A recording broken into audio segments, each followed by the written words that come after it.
Welcome. So I am going to show you how to release an area of your back, neck, thoracic, which is our rib cage area, spine, and all the way down into your tailbone actually, that can affect just about any part of your body. So we consider this to be a myofascial release technique to open up the dura. So I'm not going to go into all the specifics about the dura because a million people have done wonderful videos. I'm just going to link them below. So go ahead and click on those if you have any more questions about more of the anatomy of the dura, what it actually is. But I'll just give you a very quick synopsis. It is just the sheath that kind of encompasses your spinal cord and all of the roots of the nerves as they're coming out of your spinal cord, and it can actually develop restrictions and tightness. So if you've ever heard the word dural tension, that is what that's describing. And it can give you just literally symptoms anywhere in your body because it can affect the nerves as they're coming out from your spinal cord.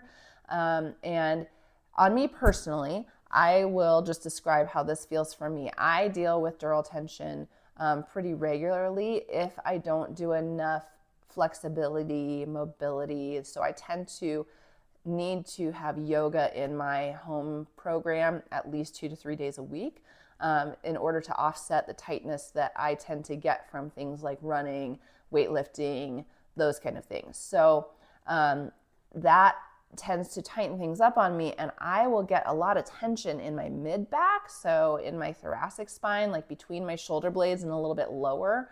I'll just get a lot of tension and tightness there.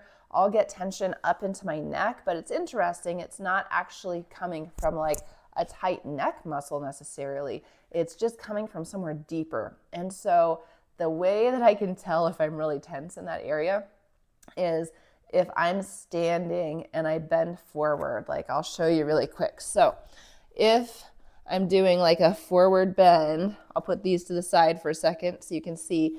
And I usually try to keep my knees kind of soft because if I straighten them, that puts a lot of tension in places, especially if I'm not warmed up, like in my hamstrings and glutes. So a little softness here, but if I come down and then if I let my head hang right there, sometimes if I'm really tight in the dura, I will feel it all the way down into my tailbone, all the way down the nerves, the sciatic nerve in the back of my leg. I'll feel it up into my neck and head. So that might be similar to your case if you're experiencing dural tension, or it might not be. You might just feel just one specific place in your back that kind of gets tense or tight in that area. Or you might just feel like sciatic symptoms. It's different for everybody, but I will say the way that I describe it the most is it kind of just feels like this icky, deep, like icky stretch feeling. It's not a good stretch. It's not like when you're stretching out your quad and it's like that nice feeling of a muscle stretch. It is just like, ugh. It just doesn't feel good, and it feels like deep in your body. So that is, to me, what dural tension feels like. So this is such a good way to open up that whole space. To tell you the truth, I just did a video, one of my last videos had this included in it for low back pain, but I just did a video for this, and so just after demonstrating that for like a minute in my video, I already feel a lot better. Like when I dropped my head just now, I didn't feel it at all. And I just this morning was doing some yoga because I could feel that I was tightening up and I had a lot of that tightness in my body just this morning.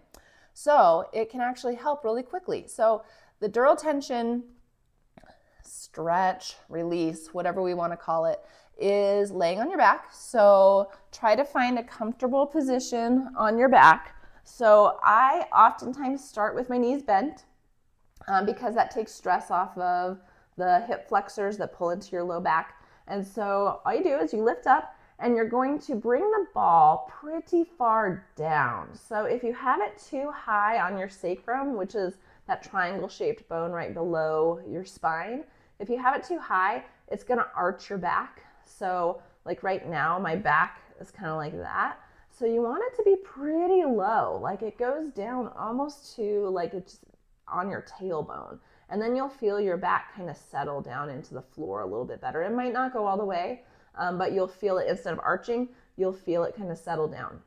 Now, if you have tailbone issues, it might be a little tender. So if that's too much for you, do not do this one yet. But if it feels a little tender, that's okay. Just listen to your body, see what that feels like for you. And if it's too much, stop. But if you're like, oh yeah, it's tender, but it feels like it just needs to relax a little bit, then great, keep going with this release. So the next one is you take the other ball and you put it right up under the base of your skull. So if you bring your hands down the back of your head, you'll feel a little ridge, and then right below that it gets soft. So that's where the top of your neck starts. So that's about where you want the ball.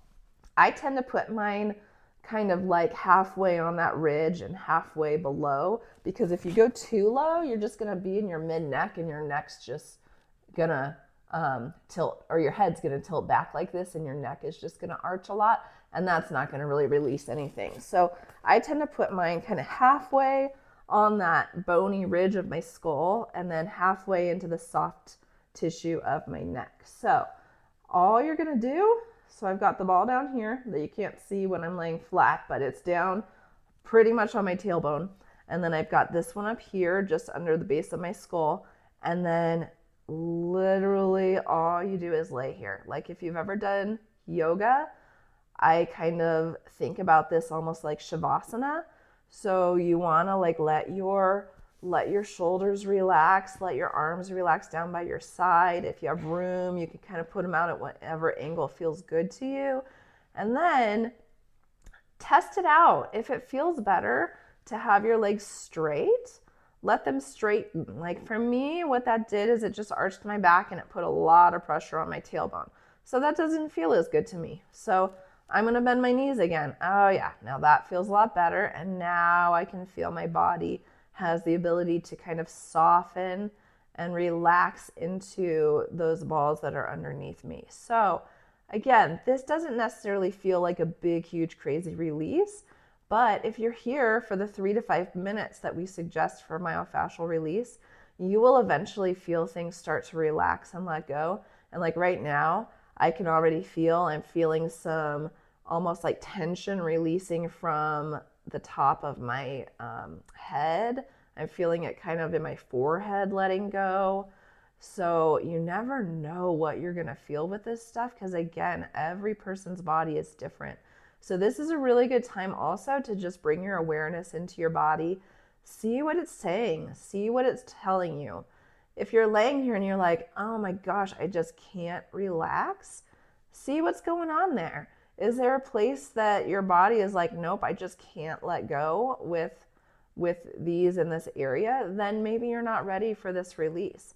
Or if you're laying here and there's just an area in your body that's just kind of screaming at you, it's like pulsing, there's maybe some pain or some discomfort there, or there's some heat in the area, that's your body saying, hey, that's a spot you need to go and release next. So again, try to lay here and relax into it for about 3 to 5 minutes. If you need to get off sooner, that's totally okay. Just work your way into it each time. You maybe can do a little bit longer.